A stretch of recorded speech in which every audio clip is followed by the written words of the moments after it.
Perkenalkan, saya Hesti Mahendra dengan NIM G00252236 dari kelompok P8.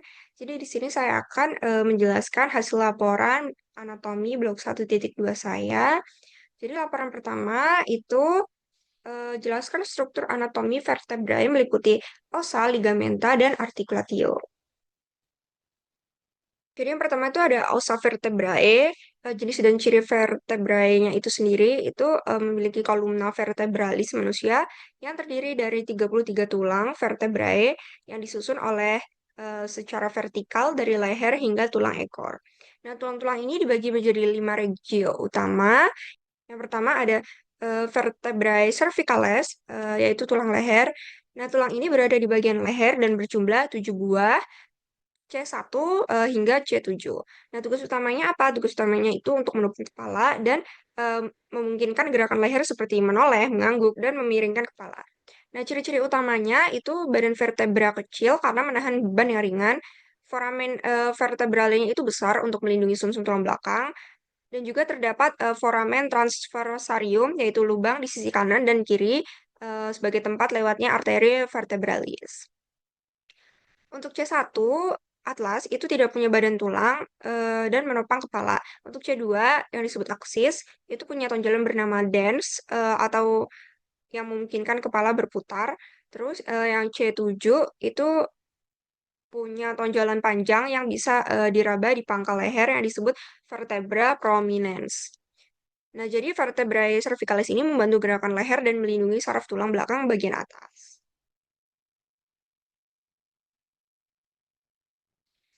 Nah, yang kedua ada vertebrae thoracica, yaitu tulang punggung dada, terdiri dari 12 buah T1 sampai T12 yang terletak di bagian tengah punggung dan berhubungan dengan tulang rusuk yang disebut costae. Ciri-ciri utamanya itu badan vertebra berbentuk ke hati karena menopang beban sedang, ada fovea costalis, yaitu lekukan tempat menempelnya tulang rusuk. Nah, yang kedua itu ada vertebrae thoracica atau tulang punggung dada, terdiri dari 12 buah T1 sampai T12 yang terletak di bagian tengah punggung dan berhubungan dengan tulang rusuk atau costae. Ciri utamanya itu badan vertebra itu berbentuk hati karena menopang beban sedang. Ada fovea costalis, yaitu lekukan tempat menempelnya tulang rusuk. Lalu juga prosesus spinosus itu panjang dan miring ke bawah. Foramen vertebrale itu berbentuk bulat kecil. Jadi, vertebrae thoracica itu berfungsi untuk menopang tulang rusuk dan membantu membentuk rongga dada yang melindungi jantung dan paru-paru. Yang selanjutnya, atau yang ketiga itu ada vertebrae lumbales dan sacrales, eh, tulang pinggang dan tulang sakrum.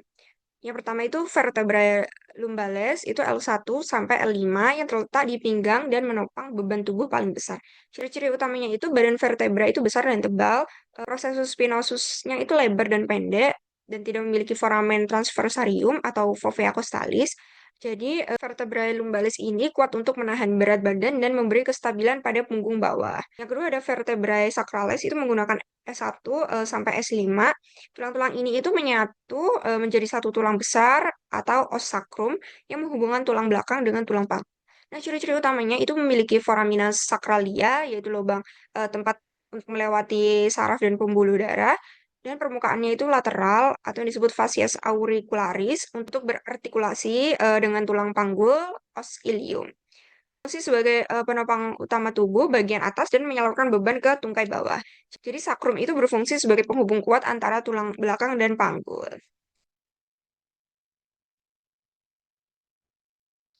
Yang selanjutnya ada vertebrae coccygeae atau tulang ekor. Tulang ekor itu merupakan bagian paling bawah dari tulang belakang yang terletak di bawah tulang sakrum. Jumlahnya itu ada 3 sampai 5 ruas tulang kecil yang menyatu menjadi satu tulang kecil yang berbentuk segitiga. Nah, jadi bagian-bagian penting yang ada pada vertebrae coccygeae 1 itu ruas pertama yang paling besar dan masih menyerupai bentuk vertebra dan memiliki cornum coccygeum atau tonjolan kecil di atas yang berhubungan dengan cornum sacralis pada tulang sakrum. Nah, kalau di vertebra coccygeae 2 sampai 5 itu ruas-ruas di bawahnya yang lebih kecil dan biasanya menyatu menjadi satu. Bentuknya itu sederhana dan tidak memiliki foramen vertebrale atau prosesus spinosus yang jelas. Fungsi utama dari tulang ekor itu untuk menopang posisi tubuh saat duduk, terutama untuk membantu menyeimbangkan berat badan dan menjadikan tempat pelekatan otot dan ligamen dasar panggul seperti otot levator ani yang berperan dalam stabilitas saat berjalan dan berdiri.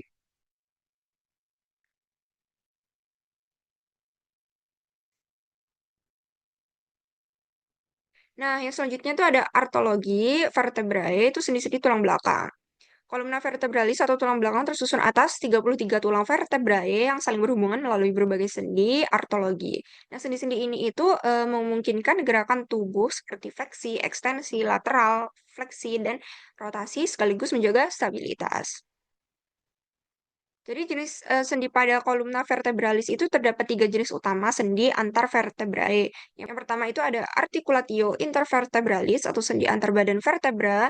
Jenis sendinya itu cartilago symphysis atau sendi amfiartrosis terletak antara korpus vertebra satu dan lainnya. Di antara dua korpus terdapat diskus intervertebralis yang berfungsi sebagai peredam getaran atau shock absorber dan penyokong beban tubuh. Annulus fibrousnya itu lapisan luar berupa cincin serabut kolagen kuat. Nah, nukleus pulposusnya itu bagian tengah lunak seperti gelatin berfungsi sebagai bantalan elastis. Nah, fungsinya itu untuk menjaga jarak antar vertebra, menyerap tekanan dan memungkinkan gerakan lentur ringan. Yang kedua itu ada articulatio zygapophysialis atau sendi antar processus artikular. Yang pertama itu jenis sendinya itu synovial plane atau sendi datar, terletak antara processus articularis superior dan processus articularis inferior vertebra yang berdekatan, dikelilingi oleh kapsul sendi yang tipis berisi cairan sinovial. Arah bidang sendinya itu berbeda-beda di tiap regio. Kalau cervical itu bidang miring yang memungkinkan gerakan semua arah. Kalau torakal itu bidang frontal yang memungkinkan rotasi. Nah, yang lumbal itu bidangnya sagital yang memungkinkan fleksi ekstensi. Fungsinya itu untuk menentukan arah dan batas gerakan tiap segmen tulang belakang. Yang ketiga itu ada sendi setiap sambungan khusus. Jadi atlanto-occipital joint-nya itu C0 sampai C1 antara tulang tengkorak dan atlas yang menjadikan gerakan bisa mengangguk. Yang kedua itu ada atlanto-axial joint menggunakan C1 sampai C2 antara atlas dan axis menjadikan gerakan menggele.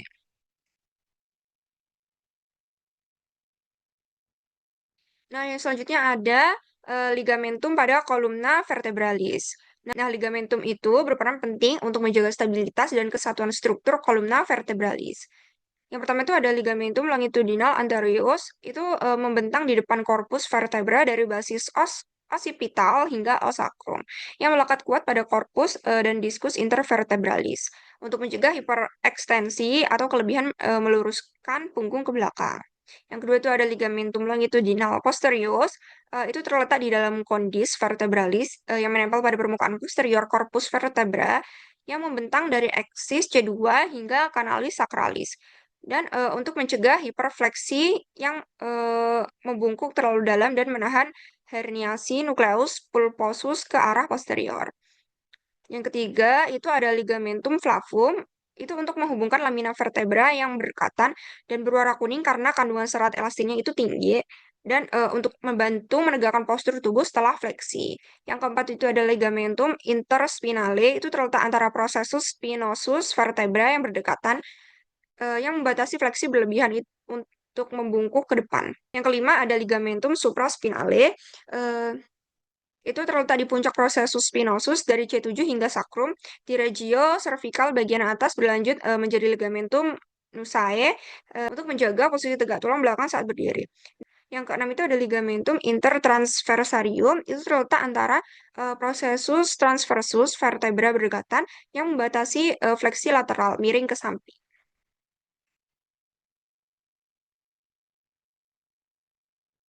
Laporan kedua itu jelaskan rangkaian susunan dari plexus brachialis. Jadi, plexus brachialis atau plexus saraf lengan atas itu adalah jaringan saraf yang menghubungkan sumsum tulang belakang bagian leher dan dada atas dengan lengan bahu dan tangan.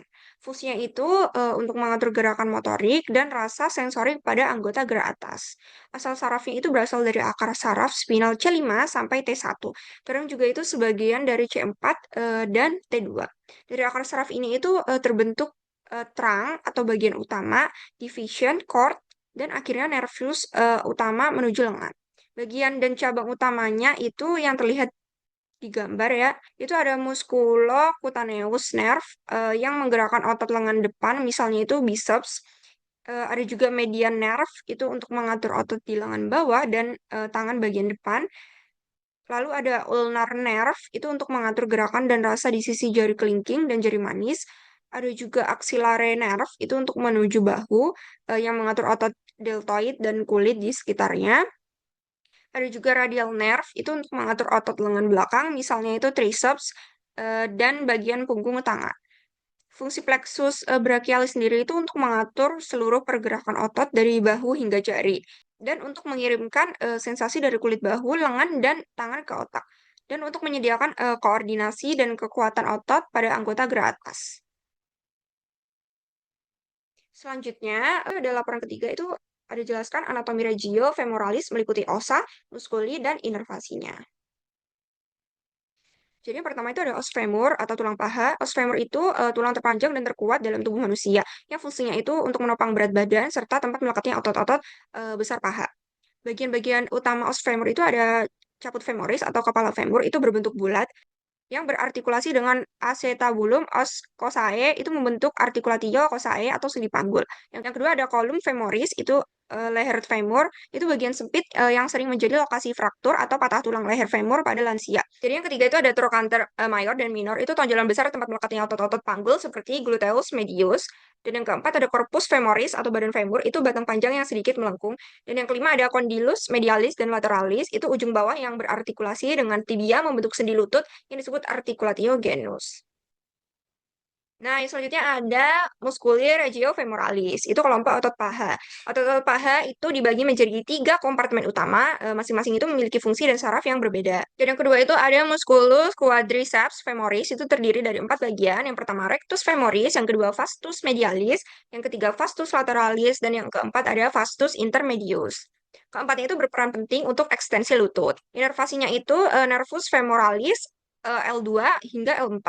Vaskularisasinya itu arteri femoralis.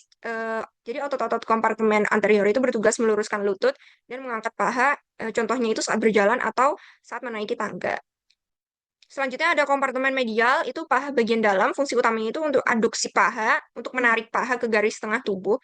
Otot-otot utamanya itu ada terdiri dari musculus gracilis, musculus adductor longus, musculus adductor brevis, musculus adductor magnus, dan musculus pectineus. Inervasinya itu nervus obturatorius L2 hingga L4. Jadi kelompok medial itu membantu menjaga keseimbangan tubuh saat berdiri dengan kedua kaki dan berperan dalam gerakan mendekatkan paha ke tubuh. Yang selanjutnya ada kompartemen posterior belakang paha. Fungsi utamanya itu untuk ekstensi panggul dan fleksi lutut.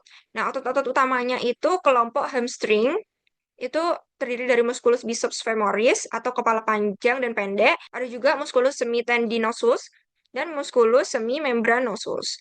Inervasinya itu nervus ischiadicus atau eh, cabangnya itu nervus tibialis dan nervus peroneus communis. Jadi kelompok posterior inilah yang berperan penting saat kita itu berlari, menendang, atau berdiri tegak dari posisi duduk. Jadi tadi kita udah membahas tiga bagian anatomi penting. Yang pertama itu ada vertebrae sebagai penopang dan pelindung tubuh. Yang kedua ada plexus brachialis itu sebagai pusat jaringan saraf untuk lengan. Dan yang ketiga itu ada regiofemoralis sebagai pusat kekuatan dan pergerakan tungkai bawah. Jadi sekian dari saya. Terima kasih.